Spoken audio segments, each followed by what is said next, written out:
Hello everyone, welcome back to another quick and fun math challenge. This problem might look super simple at first glance, but don't let it fool you. It's designed to make you think.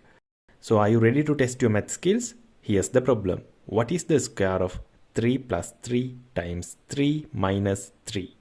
Your answer choices are A 9, B negative 9, C 81 and D negative 81. Take a moment to think it through. Got your answer?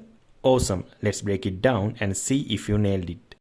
When solving a problem like this, some people might start with addition while others might begin with multiplication. If everyone solves it differently, the answers will vary. But that's where math has us covered.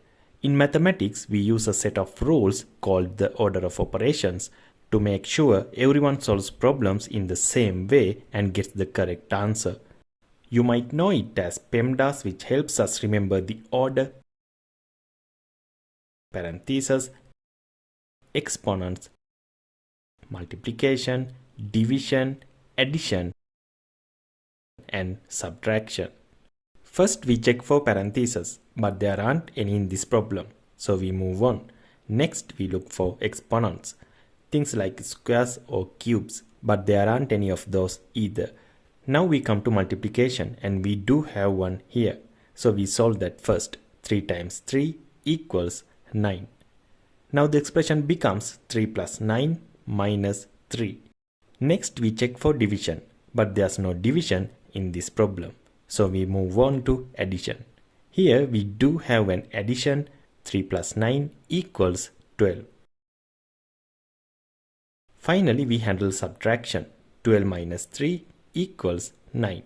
9 is one of the answer choices, but don't rush just yet. The problem actually asks for the square of the expression. So 9 is squared equals 81. That means the correct answer is C 81. By following each step carefully with PEMDAS, we arrive at the correct answer. Thanks for solving this problem with me. If you enjoyed this challenge, be sure to hit that like button and subscribe for more math problems. Let me know in the comments if you got the right answer and keep sharpening those math skills.